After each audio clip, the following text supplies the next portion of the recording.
The end is near, he thought to himself. The time has come for me to share one last message. As I reflect upon my decades of service to the people, what are the final words I want them to hear? What were the moments of my life, of our life together, that most defined me, most shaped the values I carry? And perhaps, most importantly, what is my legacy? How do I want to leave them? This week, we heard two different answers to these questions. The first actually comes from our Torah portion, Parshat Ve'etchanan. As Rabbi Greenstein mentioned last week, much of Deuteronomy is Moses' retelling of the Israelites' exodus from Egypt and the subsequent decades of building relationships and healing toward the promised land. In other words, as Rabbi Greenstein said, it's Moses' swan song. Moses knows that he will die before the people enter the land that he can see. So how did Moses answer these questions I posed? What were the last words he wanted to leave ringing in the Israelites' ears before they completed the journey without him? Moses, our biblical ancestor, referred to as the greatest prophet of all time and the most humble of all of humankind. He begins from a place of outrage, of bitterness. The last 40 years of my life, he says to himself, we imagine, has been dedicated to leading this people to this exact moment in this exact place and time, and for what? Only to be denied the privilege of achieving my life's purpose because of these ungrateful, selfish, clueless people. I am not able to enter the promised land? You've got to be kidding me, he seems to be saying. Once Moses expresses some of his anger toward the people, he decides to finally tackle what it is he's really there to do, to remind the people before him of their history, of the events and miracles that they or perhaps their parents witnessed with their own eyes along this journey. But he also reminds them that if they do not follow God's laws, they will be utterly destroyed. Moses attempts to motivate the Israelites through fear. How remarkable is it that the week we read this Torah portion, the equivalent of Moses' swan song, we were gifted with a contemporary version from a very different leader. The New York Times published Congressman John Lewis's last words the day of his funeral, entitled, "Together You Can Redeem the Soul of Our Nation." He begins, "While my time here has now come to an end, I want you to know that in the last days and hours of my life, you inspired me. You filled me with hope about the next chapter of the great American story when you used your power to make a difference in our society. Millions of people, motivated simply by human compassion," he continues, "laid down the burdens of division. Around the country and around the world, you set aside race, class, age, language, and nationality to demand respect for human dignity." He begins with hope. He begins with trust. He begins with imagining our next chapter, yes, without him, as a great one. John Lewis, like Moses, does recount moments from the journey.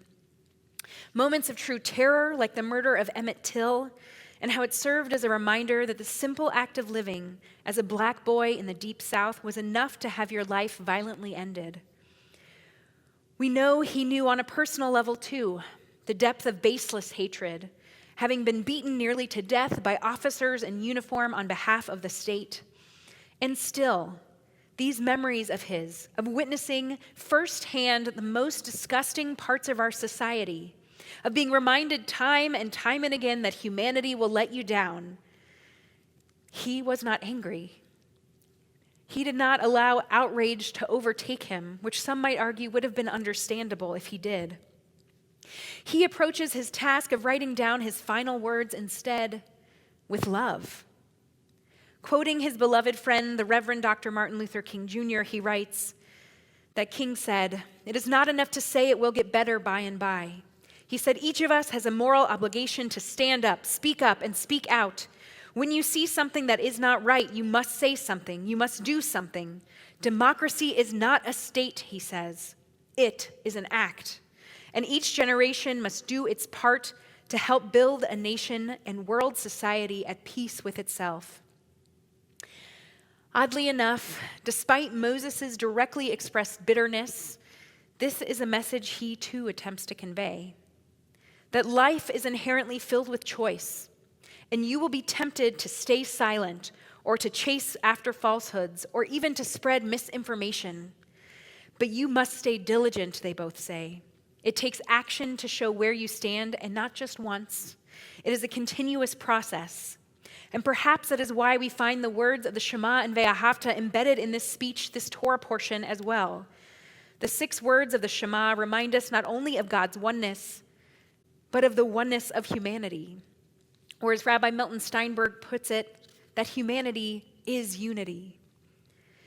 The words that follow in the Torah, the words we chanted tonight, the words of the Ve'ahavta are specific instructions that will hopefully lead us to making the right choices, to choose justice and righteousness, to choose unity and love.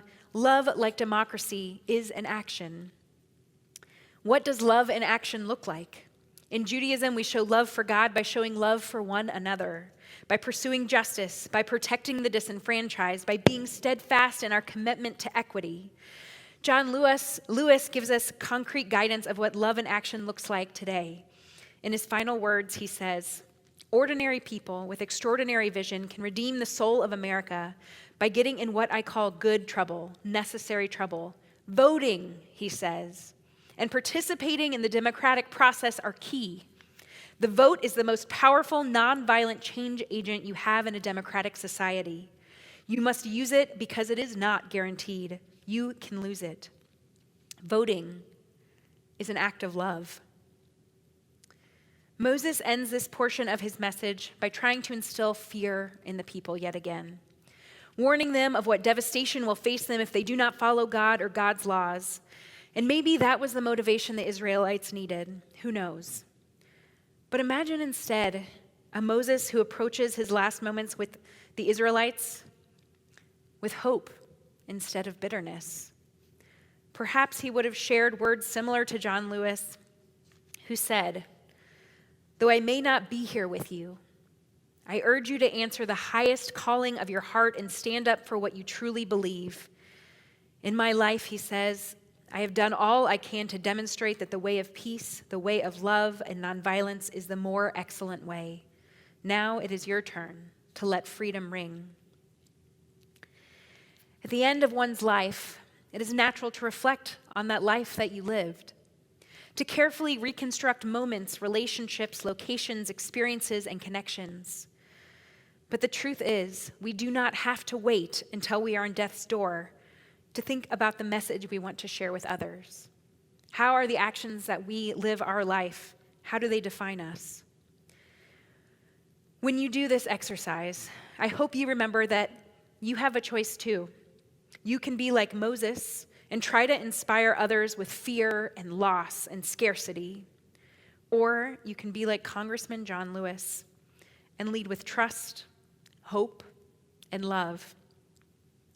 What both men shared is the belief that the future depends on the choices we make. Choose wisely. In Judaism, we always say we choose life. Love is an action, and those actions are how you will be remembered. How will you actively put more love, more hope, and more justice into this world? And as John Lewis reminds us, don't forget to vote. Shabbat shalom.